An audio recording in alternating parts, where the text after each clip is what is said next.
Welcome on into Green Couch Chats with Miss Miami. I'm your host, Mary Cook. Today I'm joined by Paula Cook, Executive Director of Pelican Cove Counseling Center. Now, because mental health care should be accessible to all, Pelican Cove seeks to provide mental health services to those low-income and no-income individuals who are in need of mental health services. In our conversation, she outlined some of the advice that she has from her own personal journey, as well as the work that Pelican Cove is doing to bridge some of those gaps that can be barriers to mental health care. Mary Cook and Miss Miami, now joined by Paula Cook, Executive Director of Pelican Cove Counseling Center, and also my aunt. So thank you, Aunt Paula, so much for coming on for a Green Couch Chat. So you've always been very involved in the community and very involved with nonprofits. How exactly did you get into this area of mental health? Well, thank you for having me. And this is so important, the mental health that you're talking about. And it's wonderful that you're putting it in the forefront of your platform and just getting people to really open up about it. So yes, you're right. I've always worked with nonprofits. And over the past few years, I've had some personal health issues, and it made me realize, gosh, I really can't go through this alone. I need some help. And so I was fortunate enough to be able to find some mental health professionals in my community to help me and guide me through the whole process. And, you know, it's one of those things where you kind of take for granted that you can have access to everything that you need. And by going through that process and coming out the other end within my community, I kind of took a look, and within this community, there's been sadly, some people that have struggled with mental health and they haven't been able to get the resources they needed. And I just thought, gosh, this is, something that it shouldn't matter what your demographic is. It shouldn't matter how much money you make. Everybody should have equal access. And when I heard about Pelican Cove, I thought, gosh, what a wonderful mission. They are offering long-term quality therapy to individuals, and it doesn't matter if you can only pay $1 per session. You mentioned that mental health care should be for all, but we know that there are a number of limitations that exist when it comes to getting mental health care access. How would you say Pelican Cove does a good job of filling the gap specifically of that financial barrier that can exist? So we really work with the demographic that is low to no income. And especially during the pandemic, the stress in people's lives were really high, and a lot of people lost their jobs and couldn't afford, many things in life. And so we wanted to make sure that we were working with people that didn't have the financial means to get the help they needed. And like I said, even if they can only pay $1 per session, we are there for them. And, we wanted to set it up like a private practice. And so hopefully we'll be opening our doors to clients again in the next month, because our setting is it's a really nurturing, peaceful setting. And our founder, Dr. Sunny Monroe, she does have a private practice, and she has seen the success of her clients. She has seen how much she's helping them. And so she always knew that she wanted this to be for everybody, that she wanted to level the playing field in mental health. And she wanted everybody to have access to the same quality care. And, we've proven it. We are just hitting our first year, and we have offered over 1,000 sessions to the low to no income individuals. And our retention rate for our clients really shows us that it's working. And, within helping an individual, we're often helping their family as well. So it's just been really rewarding to see how it's helping our community. You mentioned the pandemic, and we definitely saw, a number of different mental health conditions exacerbated or really come to the surface for people. How would you say you've maybe seen people who may not have been seeking mental health care prior to the pandemic? How did the pandemic kind of change that for people? Well, one of the demographics that we worked with was students that were in college, and they went away to college before the pandemic hit, and they felt like, okay, I got it going on. I'm starting my life. And, they probably thought, no, I don't need help. I'm starting my future. And then we found that a lot of these students had to come back home and that was hard for them to deal with. And they, because we did telehealth, people could be anywhere. And another thing that came up quite often is that people often had to move back in with their abusers.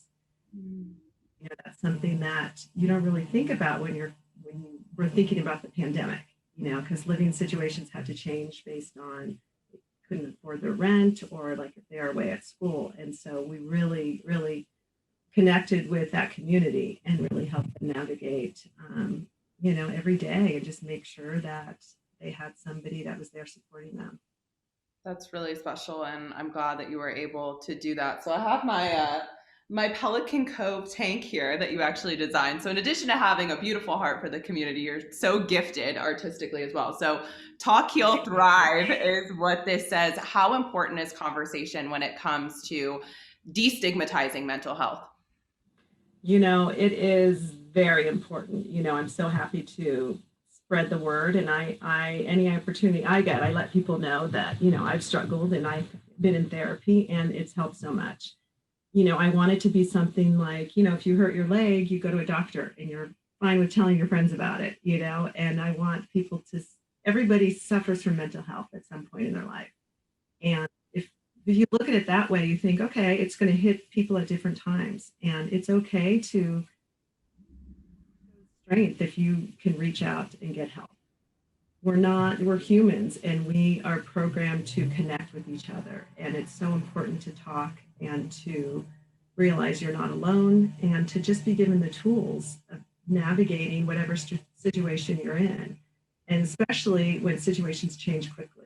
If with the pandemic, we saw that, we had to adapt. We opened our doors June 1st and we saw people in person for about 2 weeks, and then we had to shut our doors, and then all of a sudden we had to introduce telehealth therapy. And we adapted quickly and we were able to help so many people. And that's just, we worked together, and Pelican Cove figured it out, and our clients were getting help, and then they told their friends about it. And that's really how we grew in our first year. It was people sharing that they are getting help and there's help out there for everyone. And so, I just believe in sharing your stories and supporting one another and not being judgmental. And if you don't have the answers, there's resources. And so just really, being an advocate for yourself and for those that you care about that are in need.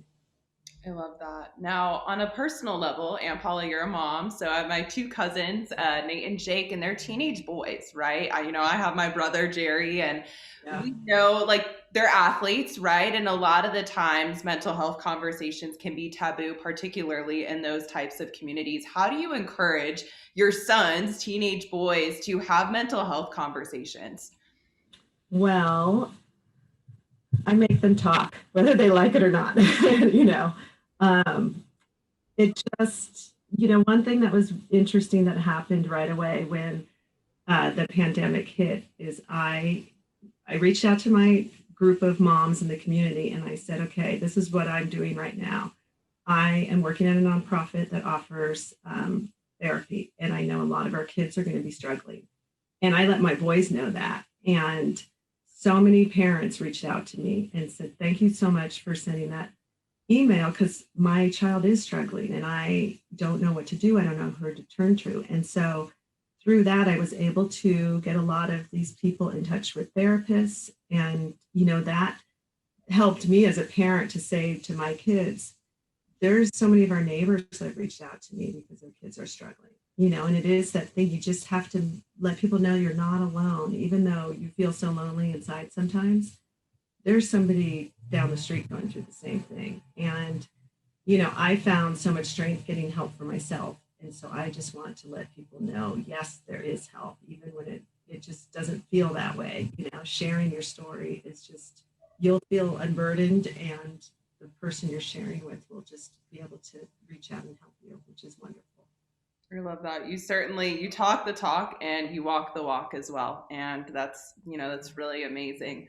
When it comes to your time at Pelican Cove, is there a specific story maybe that has stuck out to you or that has really resonated with you from your time there?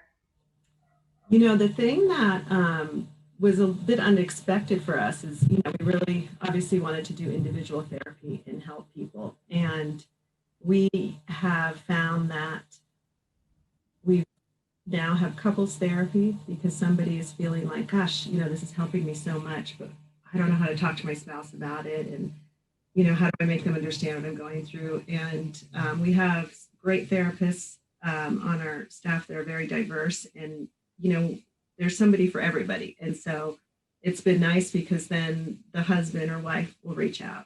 And then through that, whether it be their parents or their kids, we have a few families that all come to see us. And these are families that traditionally would never have gone to therapy because they're often, a different culture where they feel like we don't ask for help, it's private. But because they've seen how it's helping one of the family members, it's kind of opened the eyes of the other family members. And that's just beautiful. That's really just been phenomenal for us to see. I love that. That is very beautiful. And you bring up an interesting point there. There are a lot of barriers that exist when it comes to mental health, as we talked about earlier, financial, but cultural. Being half Cuban, I've seen it myself that it can be really taboo. And, representing Miami, right, there's a huge Hispanic culture, and that's definitely a huge barrier that can exist. So just breaking it down, having those conversations and those experiences, right, where people are truly being impacted is just so important. So very, very thankful for the work that you're doing there. Now, if there's one piece of mental health advice that you can share with the world, what would it be? I think just talk about it. I think that the more people talking about it and sharing about it, it normalizes it. I really think it's great that a lot of people in the entertainment industry have shared their stories, because people, especially young kids, well, I call them young kids, but people in their 20s, through social media, you feel like you have to have this perfect life. And it's nice when you hear that the person that you kind of idolize is struggling too, even though it's presented on social media that they have a perfect life. But I think it's just wonderful when, people just feel comfortable sharing their story and being heard and just letting everybody know that it's okay. Right. Yeah, the authenticity is really beautiful and freeing for sure. Now, for those who would like to learn more about Pelican Cove or follow Pelican Cove, where can they do that? So the best place to start would be our website, which is pelicancove.org. And then we're on Facebook, Instagram, and Twitter. And through the month of May, we've been run a marathon in May. So you have the whole month to complete 26.2 miles. And you have done yours as well. Have you finished your mileage? I've been traveling a lot for work, so I haven't got all my miles in, but I have 8 left. So I'm going to finish Okay, great. today and then 4 at some point later on in the week. So have you been? Yeah, you know what? I have to log on. So I have a team that I did with all of my college roommates. Oh, fun. Got together last week and completed all of our miles. Oh, really wonderful. And we talked the whole time, and we talked about, our struggles and what we're going through in life. And it's really wonderful. And so I think, just getting involved, getting your community involved, it was a nice way, my parents are doing it, aunts and uncles, cousins, and it just gets everybody talking about it. And I think, wearing your Pelican Cove shirt and just letting people know publicly that it's something that we're all a part of. And especially in Mental Health Month, I just want people to really feel like, okay, it's Mental Health Month. I'm going to, take this time to really think about where I am mentally and, do I need help or can I help somebody else? I love that. And congratulations on getting your miles done. Thank you. Yeah, I think we're the first team that's completed our miles. So Okay. Awesome. Well, I will almost have mine done. So okay. Yeah. Your Uncle Steve would like you to complete them because you're on his team. Yeah, they will be completed. Don't you worry. So But thank you so much for your time and for your insight. I just appreciate you and the heart that you have for our community and for mental health.